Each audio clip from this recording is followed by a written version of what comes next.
Negara tidak seharusnya menjadikan student loan sebagai mekanisme utama untuk pendidikan tinggi, karena pendidikan adalah hak dasar yang seharusnya didukung lewat bantuan seperti subsidi dan beasiswa, bukan lewat utang yang dibebankan ke masa depan siswa. Sudut pandang utama kami, pendidikan seharusnya membuka kesempatan, bukan justru malah menambah beban. Siswa dari keluarga yang kurang mampu butuh kepastian, bukannya utang. Student loan mungkin terdengar membantu, tetapi dalam praktiknya bisa memindahkan masalah dari sekarang ke masa yang akan datang.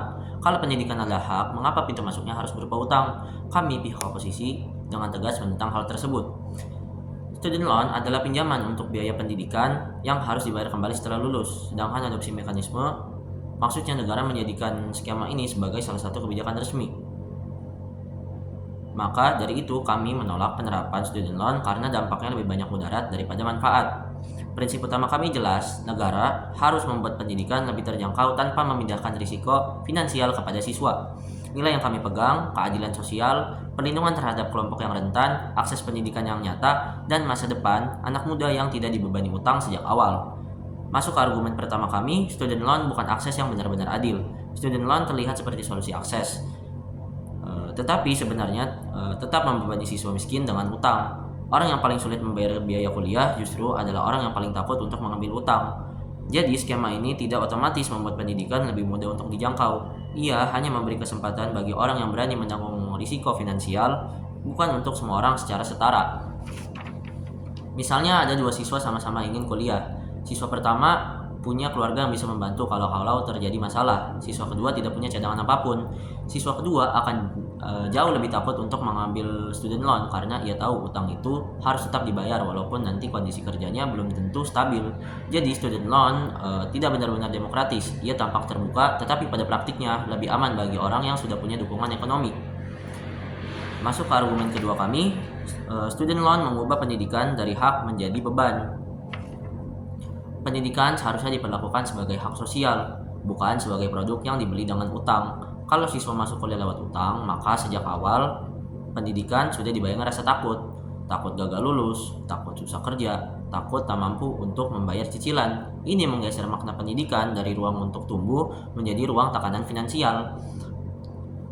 Bayangkan seorang mahasiswa yang harusnya fokus belajar tetapi terus memikirkan bagaimana caranya nanti membayar pinjaman. Ia mungkin tidak bebas memilih bidang yang ia sukai karena yang dipikirkan bukan minat, tetapi cara untuk membayarkan cicilannya. Masuk ke argumen ketiga kami, student loan bisa mendorong ketimpangan yang baru. Skema student loan bisa memperbesar ketimpangan, bukan menguranginya. Siswa dari keluarga mampu akan lebih berani untuk mengambil risiko karena mereka punya penyangga. Sebaliknya, siswa dari keluarga miskin akan lebih terbebani. Akhirnya, kelompok yang paling membutuhkan justru yang paling tertekan, sementara kelompok yang lebih aman secara ekonomi lebih mudah untuk memanfaatkannya. Misalkan dua siswa bisa sama-sama ke kampus yang bagus, tetapi siswa pertama bisa tenang karena keluarganya bisa membantu biaya hidupnya, sedangkan siswa lainnya harus memikirkan cicilan sejak awal. Situasi ini membuat akses pendidikan tidak benar-benar setara. Karena itu, student loan bukan alat pemerataan yang murni. Ia bisa membuat ketimpangan lama tetap hidup dalam bentuk yang baru.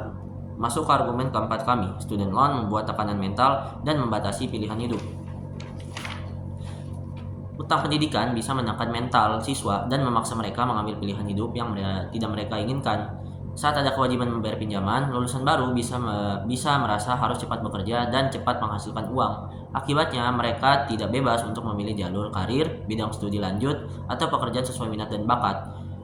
Contohnya, seseorang ingin menjadi guru, peneliti, ataupun pekerja sosial, tetapi memilih pekerjaan yang gajinya lebih cepat karena harus membayar cicilan. Jadi, utang bisa membatasi arah hidup, bukan membantu masa depan.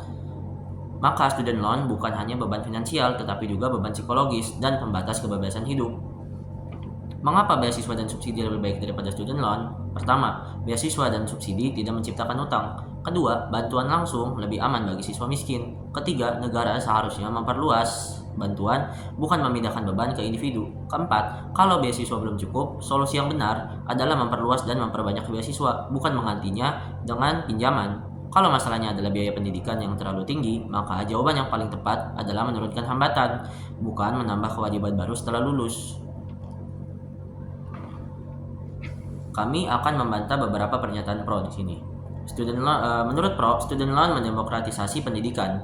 Menurut kami, tidak. Bisa masuk kuliah melalui hutang bukan berarti benar-benar setara untuk semua orang. Menurut Pro, bunga dan cicilan bisa diatur agar aman. Menurut kami, skema yang bagus di atas kertas, namun belum tentu aman dalam kehidupan yang nyata. Menurut Pro, pembayaran gradual membuatnya ringan. Menurut kami, utang tetaplah utang, bertahap bukan berarti tanpa beban. Menurut Pro, tekanan membuat siswa lebih serius dan visioner. Menurut kami, disiplin tidak harus lahir dari utang. Menurut Pro, beasiswa saja tidak cukup, sehingga dibutuhkanlah student loan. Menurut kami, kalau beasiswa ataupun bantuan lainnya kurang, yang harusnya ditambah adalah bantuannya, bukan justru utangnya. Kalau tujuan kita adalah memperluas pendidikan, maka jalan yang benar adalah untuk memperluas dan memperbanyak bantuan, bukan untuk menambah utang. Pendidikan seharusnya menjadi jembatan untuk masa depan, bukan beban yang dipikul sejak awal. Sekian, terima kasih.